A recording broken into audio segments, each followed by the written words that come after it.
ఇర్మియా 18వ అధ్యాయం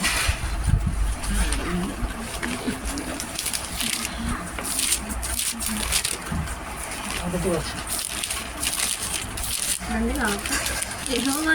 యెహోవా యొద్ద నుండి ఇర్మియాకు ప్రత్యక్షమైన వాక్కు నీవు లేచి కుమ్మరింటికి పొమ్ము అక్కడ నా మాటలు నీకు తెలియజేతును. ఆమేన్. హల్లెలూయా. దేవుడు ఇక్కడ మాట్లాడుతున్న మాట ఏమంటున్నాడంటే, ఇదిగో యెహోవా యొద్ద నుండి ఎవరికి ప్రత్యక్షమైంది? ఇర్మియాకు ప్రత్యక్షమైంది. మరి దేవుడి నుండి నీకు ప్రత్యక్షత కలుగుతుందంట. అంటే ఇర్మియా ఒక్కడే కాదు, నన్ను కూడా పిలుస్తున్నాడు ఆయన ఇర్మియా లాగా. హల్లెలూయా. అయితే ఇర్మియాకు ప్రత్యక్షమైన వాక్కు నీ దగ్గర కూడా వచ్చిందంట. హల్లెలూయా. ఎంత ధన్యుడవు నువ్వు. చూడండి, మరి నువ్వేమంటున్నావు తెలుసా? నేను పనికిరాను అని అంటున్నావు, నేను వేస్ట్ అంటున్నావు, నువ్వు పాపిగా అంటున్నావు. కానీ దేవుని వాక్కు నీ దగ్గరకు వచ్చింది, నువ్వు ధన్యుడవు. హల్లెలూయా. నువ్వు ధన్యుడవు. ఎందుకంటే వాక్యం చెప్తా ఉంది, నేను ధన్యతమైన జీవితాన్ని ఇచ్చే దేవుడను అంటున్నాను. హల్లెలూయా. అందుకని ఒక పాట ఉంది, ధన్యము ఎంతో ధన్యము యేసయ్యను కలిగే నా జీవితము, యేసయ్యను కలిగే నా జీవితము, ఇరమందున పరమందున వారి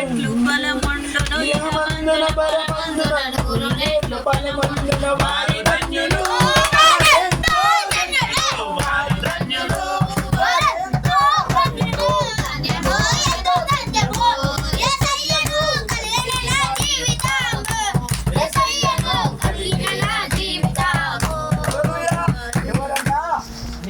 నేను ధన్యులమంట అలా. నీ పరిస్థితి నిన్ను దరిద్రత ఉండొచ్చు, నీ రోగం నిన్ను బలహీనంగా ఉండొచ్చు, నీ సమస్యలు నీకు బలహీనంగా ఉండొచ్చు, నీ కుటుంబ పరిస్థితి నీకు బలహీనంగా ఉండొచ్చు, కానీ వాక్యం అంటే నిన్ను ధన్యుడవు అంటున్నా. హల్లెలూయా. నువ్వేందంట తన వాక్యం ప్రత్యక్షమైంది ఎవరికి? ఇర్మియాకు. అట్లా అయితే ఆయన అంటుండంట, నువ్వు లేచి కుమ్మరింటికి పో. ఎవరింటికి పోమంటుడు? కుమ్మరింటికి పో, ఆయన చేసేది నువ్వు చూడు అని అంటున్నాయన. ఎవరు? కుమ్మరి ఏం పని అయితే చేస్తాడో నువ్వు పో చూడు అంటున్నాయన. హల్లెలూయా. మరి ఇక్కడ కుమ్మరి ఎవరున్నారు? మన దగ్గర కుమ్మరి వారు ఉన్నారా? ఎవరు లేరు. పొద్దున్న వారికి మన బాధ మన వేదన. కానీ కుమ్మరి ఆయన చేసే కష్టాన్ని నువ్వు చూడంటే నీకు ఎరగలేకపోవచ్చు, కానీ ఈరోజు వాక్యము ఆ కుమ్మరి పని చేస్తుంది, ఆ కాపరి కుమ్మరి పని చేస్తా ఉన్నాడు. హల్లెలూయా. దేవుడు కుమ్మరిగా నీ దగ్గర నిలబడ్డాడు. కుమ్మరి విధానం ఏంటిదో నువ్వు చూడు అంటుండు. హల్లెలూయా. మరి కుమ్మరి ఉట్టిన కుండ తయారు చేస్తాడా? సరే, గాలిలో తయారు చేస్తాడా? తయారు చేయడు. కానీ కుమ్మరి కష్టపడతాడు అనేది నువ్వు తెలుసుకో అంటున్నాయన. కుమ్మరి పడే వేదనను గ్రహించు అంటున్నాయన. హల్లెలూయా. నీ జీవితంలో ఎన్నో ఎదురితలు, ఎన్నో అవమానాలు, ఎన్నో నిందలు ఉండొచ్చు, కానీ దేవుని వాక్యం ఇర్మియాకు ప్రత్యక్షమైనట్టుగా నీకు ఆయన ప్రత్యక్షమైంది. ఆయన అంటా ఉన్నాడు, కుమ్మరి దగ్గరికి పో, నేను కుమ్మరి చేసే పని నీకు చెప్తా అన్నాడు ఆయన. హల్లెలూయా. అదే అన్నాడా? ఇంకేమన్నాడు ఆయన? ఆయన చేసే పని నువ్వు చూడు అన్నాడు ఆయన. హల్లెలూయా. కుమ్మరి ఏం చేస్తాడంటే, కుమ్మరి మీద తన మట్టిని తీసుకొని ఆ మట్టిలో ఉన్న ప్రతి చెదలు, ప్రతి ఒక్క రాళ్ళు, ప్రతి ఒక్క ముళ్ళు, ప్రతి ఒక్క పెడలు, ప్రతి ఒక్క దానిని ఏరుతా ఉంటాడు కుమ్మరి. ఏం ఏరుతాడో ఇక్కడ చూద్దాం. ఏమంటాడు? నేను కుమ్మరి ఇంటికి వెళ్ళగా వాడు తన సారె మీద పని చేయుచుండెను. ఆమేన్. ఏం చేస్తున్నాడు కుమ్మరి? ఆయన పని ఒకటే, ఏందంట? కుండలు తయారు చేయడమే. ఎవరు? కుండలు తయారు చేయడం. కుమ్మరి కుండలు తయారు చేసే సార మీద పెట్టి ఏం చేస్తున్నాడ? కుండలు తయారు చేస్తా ఉన్నాడంట. హల్లెలూయా. చూడండి, మరి సారా ఒక్క దగ్గరనే ఉంటుందా? తిరుగుతుందా? తిరుగుతుంది. ఆ మట్టి, అందులో ఉన్న మట్టి కూడా తిరుగుతుందా? ఒక దగ్గర ఉంటుందా? తిరుగుతుంది. ఆ కుమ్మరి ఆ సార మీద పెట్టి ఆ మట్టిని ఏం చేస్తుందంట? సరి చేస్తా ఉన్నాడు. ఇంకేమంటుండే చూద్దాం.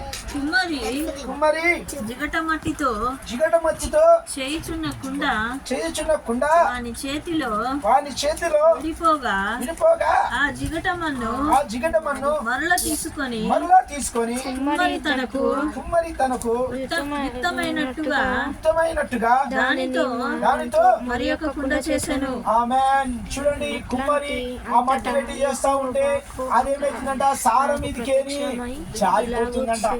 మళ్ళా తీసుకొని దాన్ని సరిచేసి ఆ కుండని ఏం చేస్తుందంట, సరైన కుండగా చేస్తుందంట. చూడండి, మరి కుండ మరి మట్టి ఆ సారం మీద జారిపోవడం అంటే దాని అర్థం ఏంటంటే, నీ జీవితంలో ఎదురైతున్న అవమానాలు, నిందలు, హింసలు ఎన్నోసార్లు నువ్వు పడిపోతున్నావంట, ఎన్నోసార్లు జారిపోతున్నావంట, ఎన్నోసార్లు జారిపోతున్నావంట, ఎన్నోసార్లు పడిపోతున్నావంట. హల్లెలూయా. ఎన్నోసార్లు చేతులకి పిగిలిపోయినావంట. కానీ యేసు ప్రభు ఏం చేసిండు, మరలా కుండ ఆ సారం మీద కుమ్మరి ఎట్లయితే పెట్టిండో, ఆ కుండ ఆ మట్టిని ఎక్కడైతే ఏరుతున్నాడో నిన్ను కూడా ఏరుతా ఉన్నాడంట.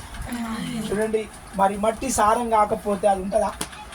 మరి అది సారం లేదు, జారిపోతుంది.